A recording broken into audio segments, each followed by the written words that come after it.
The upcoming football season is a massive year for Manchester City. It's a shot at redemption, a rebuild after a less than favourable season. Many of their larger problems actually still persist. It's a post-Kevin De Bruyne year. It's apparently an initial Gianluigi Donnarumma year. And it's contractually Pep Guardiola's penultimate year at the club. Because of all of this might just be Pep Guardiola's biggest test. I can't think of another season or another team that he's managed where the competition has been so unbelievably high and he's coming off a losing period where the odds are stacked against him like this.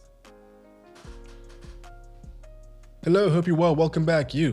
Yes, you. This year has been a strange one already. It's only the second time in 8 years that Manchester City have not appeared in a Community Shield. Now that's a sign of the times, isn't it? It's also only the second time in Pep Guardiola's entire career that he's gone an entire season without picking up even a single piece of silverware. So right now, it's a bit of a critical point. Now that piece of information, that general line of thought has been in the news for a very long time now, ever since City fumbled in the FA Cup final and just their slump in general last season. But what has been making the news lately, quite surprisingly, is Gianluigi Donnarumma. In my opinion, the only goalkeeper that can stand next to Thibaut Courtois right now as the top two, whichever one you prefer as one or two. I mean, that's just preference, it's up to you. During his 4-year stay at PSG, Donnarumma has been one of the most important players there. At many points last year in particular, for the treble winning year, he was the most important. Overall, 10 trophies, including a Champions League, making 161 appearances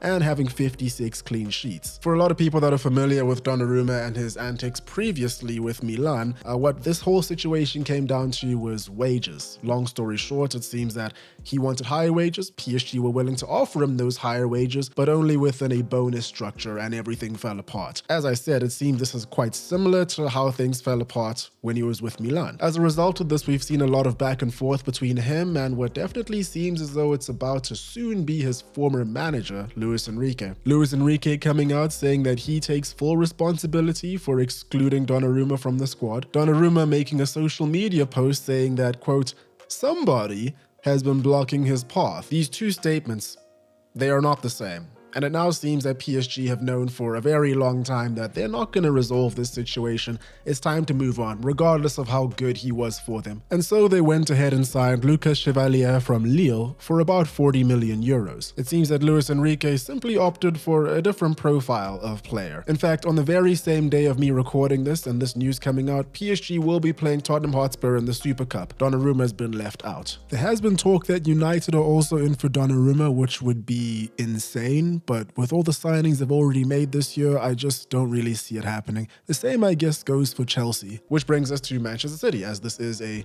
Man City video. They have signed James Trafford from Burnley, an academy product that they've brought back, and now they're in for Donnarumma? I mean, listen, like I said, one of the top 2 goalkeepers in the world, in my opinion. If the opportunity to sign this kind of guy comes, you take it.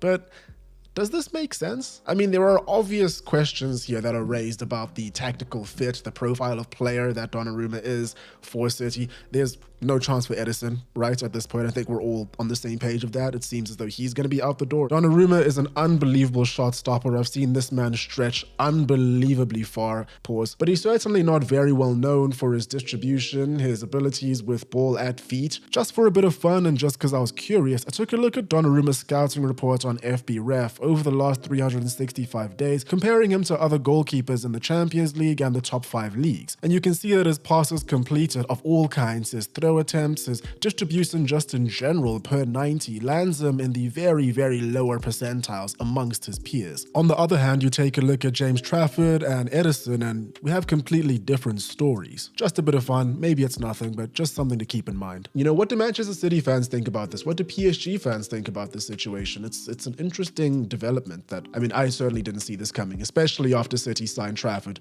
who must be feeling a certain type of way at the moment. Because if Donnarumma does end up coming and Trafford ends up getting sidelined, I wonder how Newcastle fans will feel about it. But back to Man City and the existing players, while they may soon have a surplus in one position, they're certainly quite stretched thin when it comes to their midfield slots. Current Ballon d'Or holder Rodri was rushed back to the squad for the Club World Cup, and it seems as though he's been sidelined again with a groin problem until September. Now, City obviously obviously did have a lot of reasons for their drop-off last season, but Rodri was definitely one of the bigger ones. This is not good. Combine that with Mateo Kovacic suffering an Achilles injury, which is going to sideline him for reportedly 2 months, as well as Phil Foden carrying an ankle knock, which is going to make him doubtful for the opening fixture. City seem to have a lot of the same problems that they had last year. Combine that with no more Kevin De Bruyne, Jack Grealish is also gone. Not that he, factors into the equation for Man City or did all that much last season. And what you have is the remaining midfielders having their work cut out for them. But again, there's always two sides to these sort of situations. These remaining guys now have extended opportunities to prove themselves,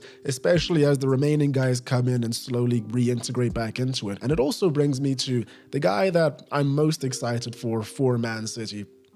Oscar Bob. I'm a real fan of this man, I really am. I have been ever since he first broke onto the scene 2 years ago for Man City. Then he got that horrible injury last season. You can even go back to some of the videos that I made last year where I was talking about the preseason video, at least, about Man City and who's going to stop them and all that stuff. Well, they were stopped pretty easily. But in that, there was a pretty big section on Oscar Bob. And I think that he's very versatile. He can do a lot of things. He can play on the wide. He can play wide. He can play in the middle. His movement is fantastic. His control, his passing. Yeah, hopefully this is a big year for him. Not against Man United or I guess anyone.